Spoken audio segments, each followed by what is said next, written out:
the world, shrouded in darkness. The darkness we see is not merely the absence of light, but a profound shadow cast by the weight of human sin, a separation from the light of God. Yet, in the midst of this darkness, a Savior emerges, Jesus Christ, the light of life, stepping into our brokenness to bring salvation. Selamat bergabung di komunitas The Power of Love dan nikmati penjelasan dari hambanya yang menyampaikan firman Tuhan hari ini. Dan jangan lupa subscribe, like, komen, dan share. Terima kasih. Nah, saudara, ini klip ini adalah klip mengenai deepfake, ya. Klip mengenai deepfake, di mana kalau di dalam generasi saat ini, tadi para ilmuwan boleh berkata bahwa saat ini adalah generasi fake content. Saudara tahu, sekarang ini adalah generasi yang fake content. Nah, saya beberapa kali menemukan kesaksian orang ya mengatakan, wah, ini ada satu ibu-ibu, dia komen, temannya juga dia komen, dia bilang begini, wah, kamu kalau di Facebook cakep sekali. Kamu kalau di Facebook, wah, cakep sekali. Tapi kalau mau lihat orangnya secara langsung, katanya tidak seperti apa yang di konten atau di Facebook. Nah, mari kita sama-sama melihat tentang model daripada believer, model daripada orang percaya. Nah, kalau menurut dunia mengatakan bahwa dunia itu percaya kalau melihat, saudara. Berbeda dengan kita orang percaya, according daripada kitab Ibrani pasal 11 mengatakan bahwa kita ini percaya bukan karena melihat, ya kan? Nah, dengan kata lain, mata itu adalah merupakan suatu alat, ya, tools yang bertentangan dengan iman, saudara. Ya, yang bertentangan dengan iman. Jadi musuh iman itu adalah melihat. Nah, iman itu Alkitab katakan dari mana datangnya iman? Itu adalah dari pendengaran dan mendengar akan firman. Nah, era teknologi saat ini kita tahu bahwa teknologi yang maju, ya, dipergunakan oleh dunia ini yaitu untuk mengalahkan kita punya iman, saudara ya.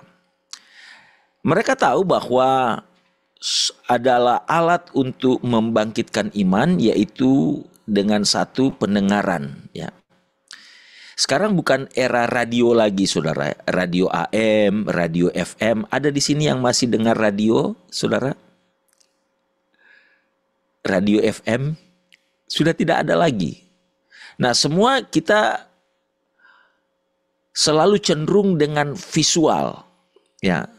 Dan sekarang ini seperti apa yang kita hadapi sekarang ini, yaitu virtual meeting, saudara ya.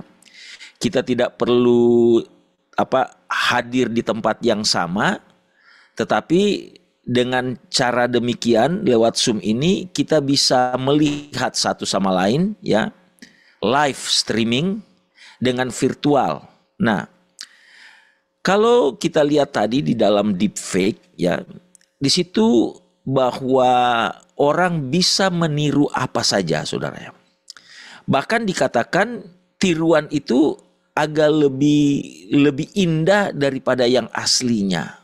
Nah, kalau kita lihat di dalam firman Tuhan di dalam kitab Yohanes pasalnya yang ke 2 ayatnya yang ke-23 sampai 25, saya taruh ada bahasa Inggris dan bahasa Indonesia. Saya akan baca bahasa Indonesia saja di sini. Dan sementara ia di Yerusalem selama hari raya Paskah, banyak orang percaya dalam namanya, karena mereka telah melihat tanda yang diadakannya. Tetapi Yesus sendiri tidak mempercayakan dirinya kepada mereka, karena ia mengenal mereka semua, dan karena tidak perlu seorang pun memberikan kesaksian kepadanya tentang manusia, sebab ia tahu apa yang ada di dalam hati manusia. Nah, kita lihat di dalam ayat ini berkata bahwa pelayanan Yesus ya di daerah Galilea, ya Yudea, di situ banyak orang percaya di dalam namanya. Nah, karena mereka telah melihat tanda-tanda yang diadakannya. Nah, saudara, kita adalah orang yang percaya. Nah, basis daripada kepercayaan saya dan saudara itu bervariasi. Saudara ya. Nah, basis daripada kepercayaan kita itu bervariasi. Kalau saya dulu waktu masih sekolah minggu, saya percaya kepada Yesus itu karena orang tua pendeta dan orang tua orang Kristen melahirkan saya, dan saya ini menjadi orang percaya. Ya. Tetapi setelah menjelang dewasa, kepercayaan basis kita akan semakin kuat lagi. Ya. Karena ada firman Tuhan yang selalu kita dengar, ya, dan firman Tuhan itu yang membentuk akan karakter kita, saudara ya. Nah, kita lihat di sini, ya, di mana banyak orang percaya ini, ya, mereka mengikuti Yesus, tetapi sangat disayangkan Yesus berkata bahwa di sini dikatakan bahwa tetapi Yesus sendiri tidak mempercayakan dirinya kepada mereka, karena ia mengenal mereka semua. Nah, kalau pertanyaan ini sejauh ini saya dan saudara, ya, bangun pagi-pagi, ikut doa, memuji Tuhan, dengar firman Tuhan, ya. Tetapi ayat 24 berkata bahwa Yesus tidak mempercayakan, ya. Yesus tidak mempercayakan dirinya kepada mereka. Betapa sia-sianya kalau kita bangun pagi-pagi, ya saudara, tetapi Tuhan tidak mempercayakan dirinya kepada saya dan saudara. Nah, bagaimana nilai kepercayaan, ya, yang seharusnya saya dan saudara itu lakukan, ya. Nah, di sini jangan seperti kita ini menjadi seorang yang di fake, saudara ya. Nah, bagi kita hamba Tuhan dan juga bagi pelayan Tuhan dan bagi jemaat Tuhan, ya, kita ini, saya sebagai gembala selalu mengajarkan kepada jemaat yang Tuhan percayakan untuk saya layani, ya. Karena sekarang ini di era globalisasi, ya, dan di era teknologi, ya, sehingga iman kita bisa diombang-ambingkan. Saya selalu memberikan pengajaran yang keras, gitu ya, supaya kita tidak terlalu menilai atau percaya, ya, tentang berita yang ada di internet atau di grup-grup, ya saudara ya, atau di posting-posting Facebook, ya.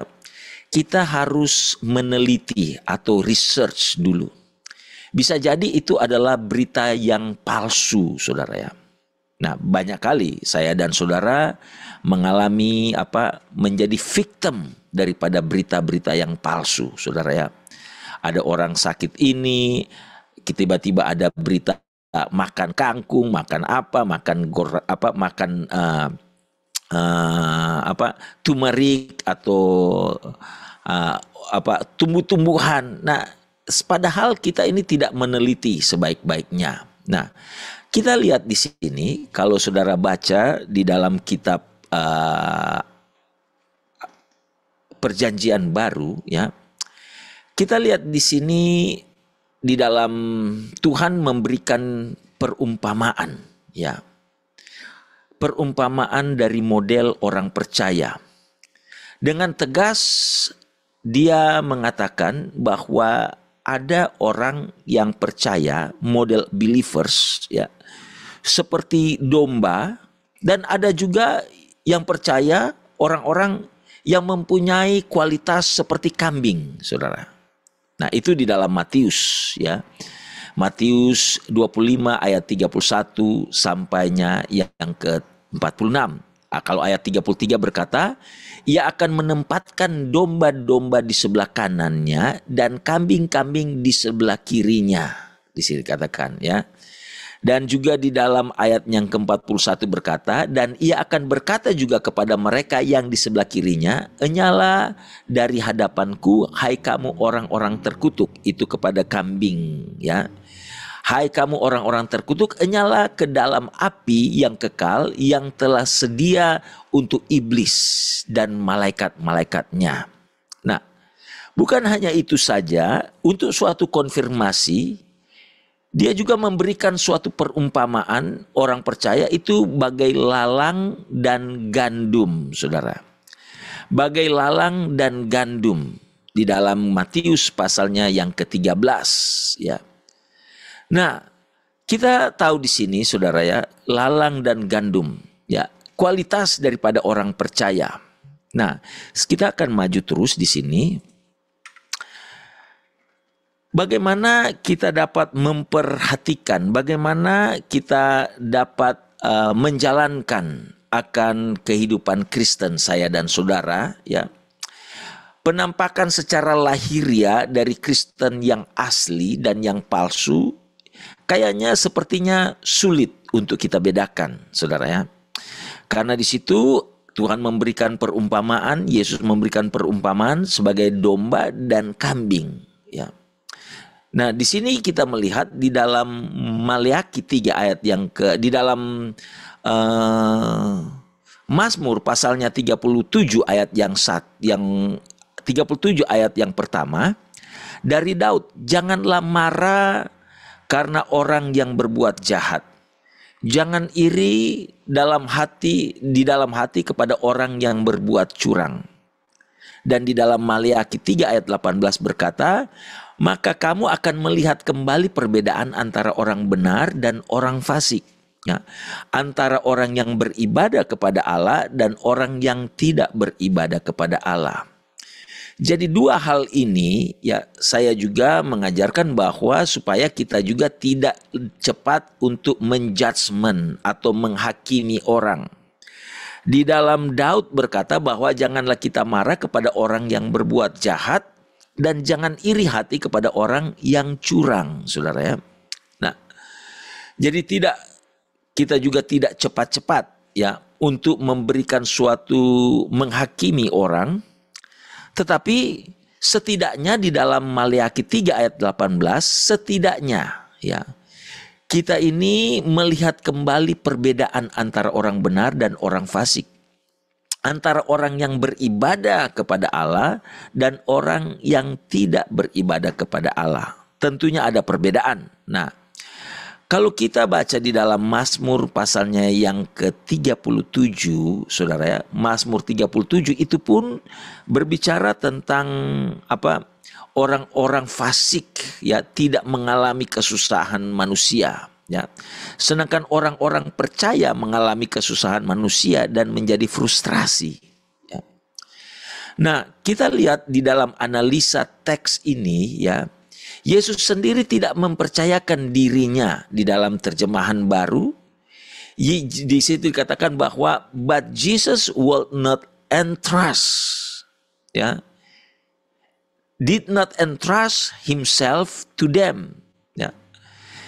Nah, di sini kita bisa melihat bahwa dari mana kita dapat membedakan orang Kristen yang dapat yang dapat dipercaya oleh Yesus, orang Kristen yang dapat dipercaya atau saya dan saudara, ya, mari kita lihat dari kerohanian kita, ya, dari daya tahan rohani, ya, dari daya tahan rohani. Nah, kalau di dalam Matius 7 ayat 24 sampai yang ke-27, kita tahu bersama di situ Tuhan memberikan suatu perumpamaan tentang mendirikan suatu rumah, ya. Ada orang yang mendirikan rumah di atas pasir dan juga ada orang yang mendirikan rumah di atas batu. Daya tahan rohani kita atau spiritual endurance, ya, kemampuan kita di dalam bertahan secara rohani dalam melihat pada saat persoalan muncul, ya. Di situ kita tahu bahwa ada hujan, ada angin, ada banjir, ya. Setiap orang yang mendengar perkataanku ini dan melakukan, ia sama seperti orang yang bijaksana yang mendirikan rumahnya di atas batu. Di sini dikatakan, saudara. Nah, semua orang Kristen dapat melihat kerohanian pada saat kita tidak kalau kita tidak mempunyai persoalan di dalam kehidupan kita, ya, yang muncul di dalam permukaan, ya, sebenarnya kita harus bersyukur, berterima kasih kepada Tuhan, ya. Setiap orang yang mengalami persoalan kehidupan, setiap orang yang mengalami ujian, ya. Tetapi firman Tuhan berkata bahwa ujian-ujian yang kita hadapi saat ini, ya, adalah ujian-ujian yang tidak melebihi batas dari kemampuan manusia, saudara. Apapun yang kita hadapi, Tuhan itu selalu mengizinkan terjadi bagi saya dan saudara. Kesusahan-kesusahan manusia itu diizinkan supaya level tingkat kita di dalam kerohanian, endurance, spiritual atau ketahanan, saudara. Seberapa jauh kita ini, saudara dan saya, berdiri teguh di hadapan Tuhan, sebagaimana Tuhan katakan kepada Petrus bahwa gerejaku akan dibangun di atas batu karang, ya. Dengan kata lain bahwa kita ini harus kuat dan teguh, saudara. Apapun yang terjadi di dalam kehidupan saya dan saudara, ya, cobaan, ujian, ya, dan masalah yang kita hadapi, sebaiknya kita ini berpegang teguh, saudara. Apapun yang kita hadapi. Nah, kebanyakan orang Kristen, pendeta berkhotbah untuk menjanjikan sesuatu yang baik. Kalau ikut Yesus, pasti akan terjadi hal-hal yang baik, saudara, ya. Tapi jangan salah, saudara, ya. Followers, Tuhan berkata kalau mau ikut aku itu akan pikul salib, saudara. Itu harus pikul salib. Nah, kita lihat di sini, ya, contoh-contoh dalam Alkitab, ya. Contoh-contoh di dalam Alkitab adalah Ayub, saudara, ya. Contoh-contoh di dalam Alkitab itu adalah Ayub, ya. Di dalam Ayub 2 ayat yang ke-9, di dalam ayat 2 ayat yang ke-9 sampai yang ke-10, maka berkatalah istrinya kepadanya, masih bertekunkah engkau dalam kesalehanmu? Kutuklah Allahmu dan matilah. Ya. Tetapi jawab Ayub kepadanya, engkau berbicara seperti perempuan gila. Apakah kita mau menerima yang baik dari Allah, tetapi tidak mau menerima yang buruk?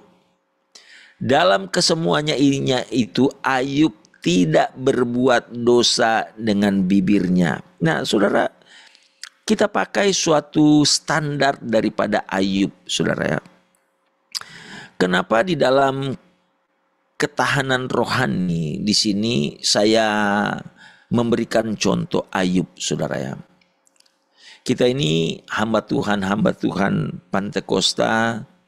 Saya bersyukur kalau saya itu dibangun di atas organisasi karismatik, ya, di bawah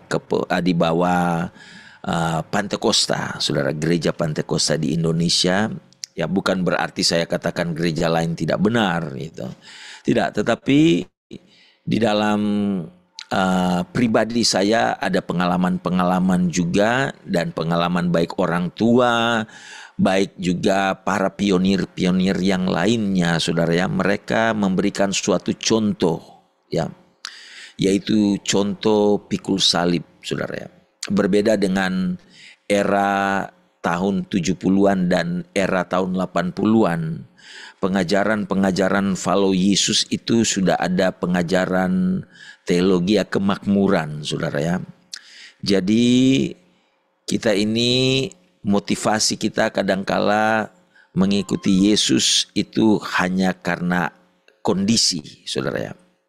Tetapi di dalam kisah Ayub ini berkata, saudara tahu Ayub itu adalah, kalau saudara baca di dalam permulaan Ayub adalah orang yang terkaya di daerah Timur Tengah, saudara.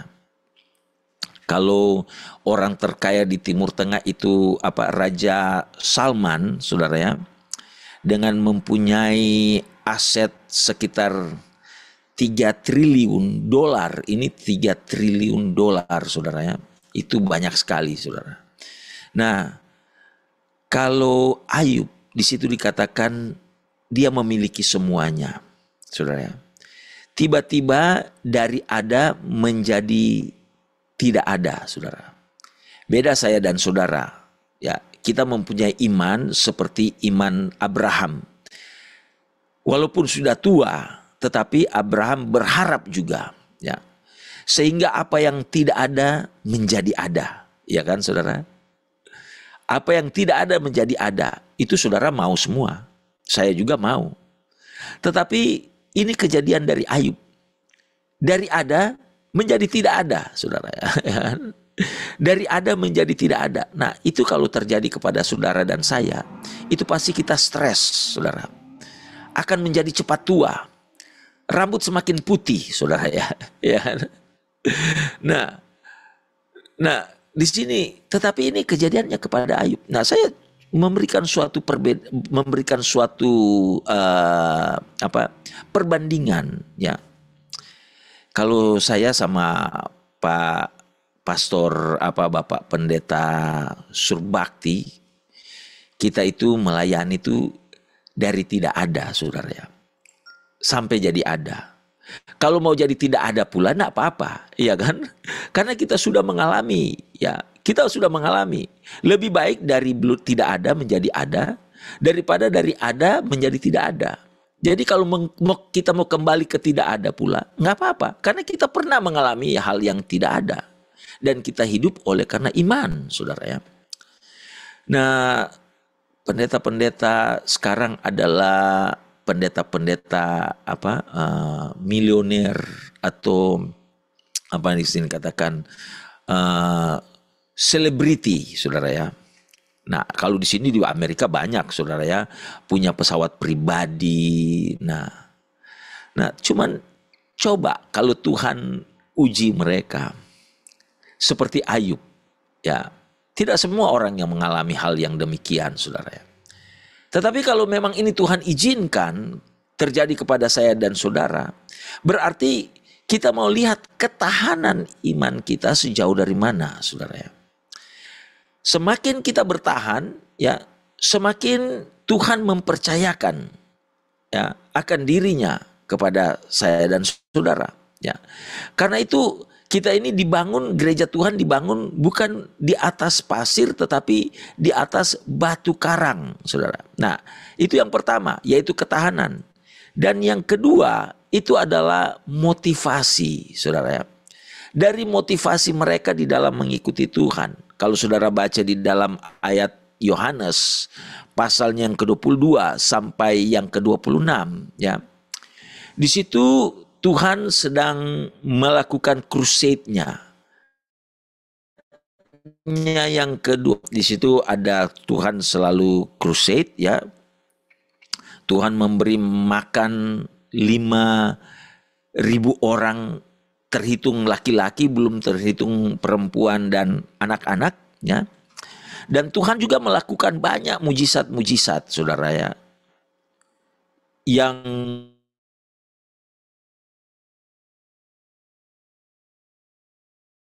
sampai Lazarus pun yang mati selama 4 hari, dia dibangkitkan. Nah, kalau saudara baca di dalam Yohanes 6 ini, saya baca saja di dalam ayat yang, ini bahasa Inggris saudara. Saya baca di dalam bahasa Indonesia. Yesus menjawab kepada mereka, aku berkata kepadamu, sesungguhnya kamu mencari aku bukan karena kamu telah melihat tanda-tanda, melainkan karena kamu telah makan roti itu dan kamu kenyang. Nah, saudara lihat sini. Banyak orang mempunyai suatu motivasi ada juga motivasi yang karena melihat tanda-tanda. Ya. Banyak orang percaya kepada Tuhan karena ada mujizat yang terjadi, saudara. Tetapi ada juga orang yang percaya kepada Tuhan karena kenyang, karena kebutuhannya itu terpenuhi, saudara. Di sini katakan, aku berkata kepadamu, sesungguhnya kamu mencari aku bukan karena kamu telah melihat tanda-tanda, melainkan juga karena kamu telah makan roti itu dan kamu kenyang. Nah, jangan kita masuk di dalam jerat ini, saudara ya. Jerat saudara percaya semakin giat melayani Tuhan karena Tuhan itu melakukan mujizat, ya, tanda-tanda. Dan juga jangan kita selalu mempunyai motivasi bahwa kita ini diberkati Tuhan, ada pekerjaan yang bagus, bank account masih banyak, kita dikasih makan, saudara ya, dan kita kenyang. Nah, Tuhan berkata, janganlah kita mengikuti Yesus itu karena mujizat dan juga karena makanan, saudara ya. Nah, di sini kalau kita lihat Tuhan Yesus di dalam ayat yang ke-26 dia rebuke akan hal-hal yang demikian, ya. Sesudah ayat yang ke-60 di sini, sesudah dia mengatakan sesudah mendengar semuanya itu, banyak murid-muridnya Yesus yang berkata, perkataanmu ini keras. Siapakah yang sanggup mendengarkannya? Coba saudara baca Yohanes 6 ayatnya yang ke-66. Ya, saya taruh di sini. Ayat yang ke-66 berkata begini, saudara. Mulai dari waktu itu, banyak murid-muridnya mengundurkan diri dan tidak lagi mengikuti dia. Murid-muridnya. Ada berapa murid Yesus? Ada 12 murid Yesus yang utama. Tetapi di dalam keseluruhan murid Yesus, jumlahnya itu ada 120, saudara. Ya, dan banyak itu yang tertulis, yang ditulis dalam Alkitab 120. Tetapi ada lagi. Coba saudara lihat di sini ayat yang ke-66. Mulai dari waktu itu banyak murid-muridnya mengundurkan diri dan tidak lagi mengikuti dia. Nah, Yohanes 6 ayat 66. Jadi ada 6, 66, saudara ya. Ya kan?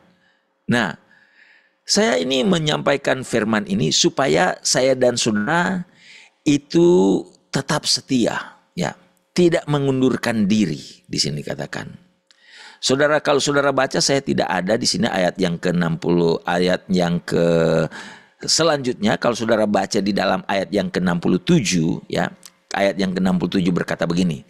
Maka kata Yesus kepada 12 murid, ya. Kan ini murid-muridnya. Di sini ayat yang ke-66 berkata bahwa banyak murid-muridnya mengundurkan diri dan tidak lagi mengikuti dia. Itu ayat yang ke-66. Kalau saudara baca di dalam ayat yang ke-67, firman Tuhan berkata begini. Maka kata Yesus kepada 12 muridnya. Ya. Maka kata Yesus kepada 12 muridnya, apakah kamu tidak mau pergi juga? Saudara bayangkan. Coba Bapak Pendeta Surbakti, ya, kalau punya jemaat 100 misalkan, ya, kalau punya jemaat 100 dan yang tertinggal itu hanya 12, ya.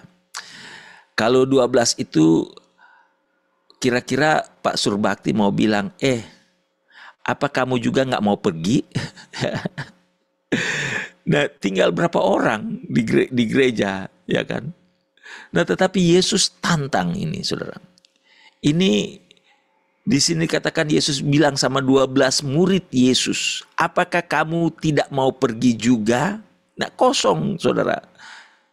Tetapi di dalam ayat 68 berkata, Simon Petrus berkata kepadanya, Tuhan, kepada siapa kami akan pergi? Perkataanmu adalah perkataan yang hidup dan kekal.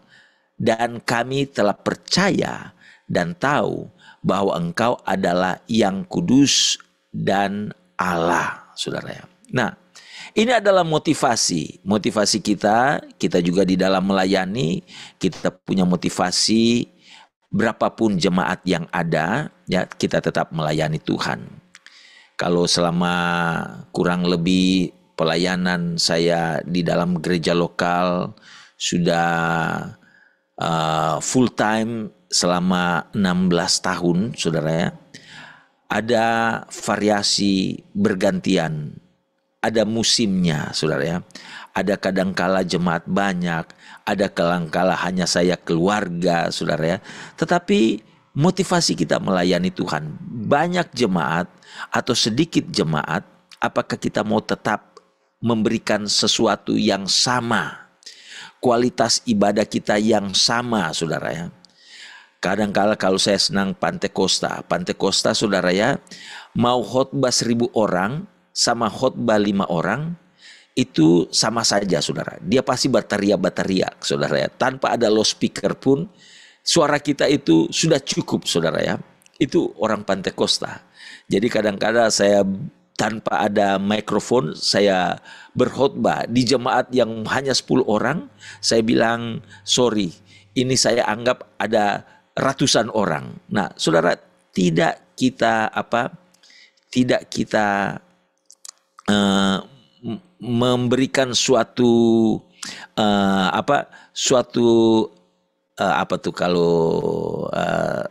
suatu perbedaan baik banyak ataupun sedikit, saudara. Tetap kita harus setia dan melakukan segala sesuatu dengan maksimal. Nah, yang ketiga, ini yang terakhir, saudara ya.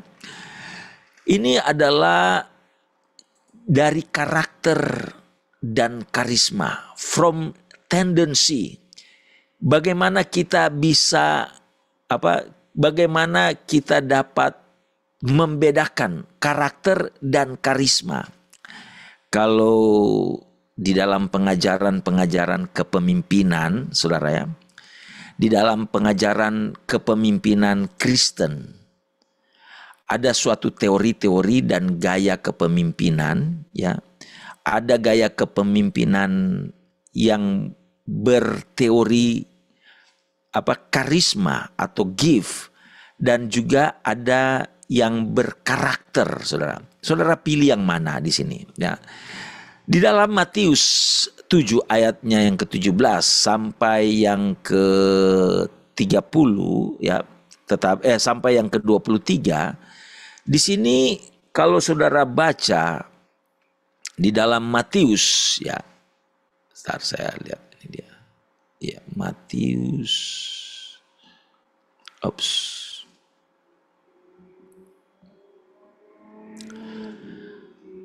Ini bahasa Inggris. Nah, demikian juga setiap pohon yang baik menghasilkan buah yang baik, sedangkan pohon yang tidak baik menghasilkan buah yang tidak baik. Tidak mungkin pohon yang baik itu menghasilkan buah yang tidak baik, ataupun pohon yang tidak baik itu menghasilkan buah yang baik. Dan setiap pohon yang tidak menghasilkan buah yang baik pasti ditebang dan dibuang ke dalam api. Jadi dari buahnya lah kamu akan mengenal mereka. Bukan setiap orang yang berseru kepadaku, Tuhan, Tuhan, akan masuk ke dalam kerajaan surga, melainkan dia yang melakukan kehendak Bapa-Ku yang di surga.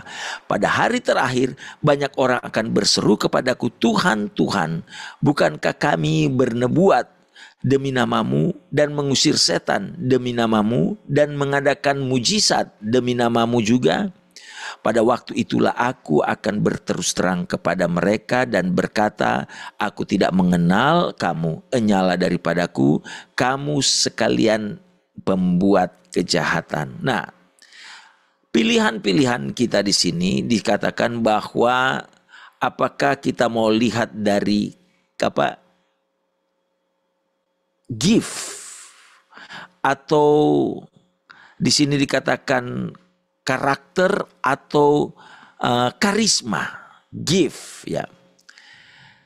Banyak orang yang mempunyai suatu karisma atau motivator, saudara ya. Mempunyai suatu karisma yang berbicara, mempunyai suatu karisma yang pandai berbicara, ya.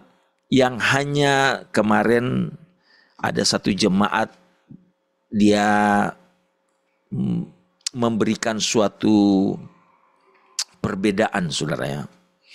Dia menilai hamba Tuhan, dia bilang dia pernah menjadi seorang anggota jemaat di salah satu gereja yang mega church ya. Yang pendetanya mempunyai suatu karisma ya, mempunyai suatu karisma. Tetapi di dalam melakukan perbuatan-perbuatan ya, tidak ada yang dilihat yang dapat mempunyai suatu karakter seperti Tuhan, saudara ya. Nah, saudara, kadangkala kita juga sebagai hamba Tuhan, saudara ya, apalagi kita di perjalanan, kalau kita sedang drive ya, kadangkala kita punya emosi, kadangkala juga timbul, saudara. Kalau ada orang yang lewat di depan saudara, ada orang yang salib di depan saudara, kadangkala saya juga, saudara, mempunyai suatu emosi, menjadi marah, saudara. Yang sehingga saya juga kadangkala mau mengejar, saudara. Kadangkala mau mengejar, tetapi firman Tuhan selalu mengingatkan kita bahwa kita bukan hanya sekedar kita berkata-kata mengajarkan orang, tetapi kita tidak berubah di dalam kehidupan kita atau mempunyai suatu karakter di dalam kepemimpinan, di dalam orang percaya, bukan hanya sebagai kepemimpinan tetapi di dalam orang percaya pun sebaiknya kita mempunyai suatu karakter, bukan hanya sebagai suatu karisma. Kita kadangkala meminta karisma ada di dalam kehidupan kita. Kita minta ada karunia-karunia Roh Kudus boleh terjadi di dalam kehidupan kita. Karunia kesembuhan ilahi, karunia bernubuat. Karena itu akan membangun gereja. Betul, saudara ya. Tetapi kadangkala kita lupa minta supaya karakter kita dibentuk Tuhan, saudara ya. Nah, di sini katakan, Alkitab berkata kita bisa mempunyai karisma. Karisma bernubuat, karisma menyembuhkan orang sakit ya. Di sini katakan, tetapi apa gunanya kita mempunyai suatu karisma tetapi Tuhan tidak mempercayakan kita. Tuhan menolak kita ya. Karena tidak semua orang yang berseru Tuhan, Tuhan, Tuhan ya akan masuk di dalam kerajaannya, akan diakui oleh Tuhan ya. Tetapi dialah yang melakukan melakukan kehendak daripada Allah, yaitu merubah ada karakter seperti Kristus ada di dalam kehidupan kita. Nah, saudara, ini yang dapat saya bagikan kepada saudara-saudari sekalian, yaitu kualitas orang percaya. Jangan kita ini seperti deep fake, saudara ya. Kita hanya di medsos kita itu baik, tetapi pada kenyataannya di rumah sendiri kita ini tidak menjadi contoh bagi keluarga atau orang-orang di sekitar kita. Puji Tuhan, inilah yang dapat saya bagikan kepada saudara-saudari sekalian dan saya serahkan kepada penanggung jawab Bapak Pendeta Surbakti.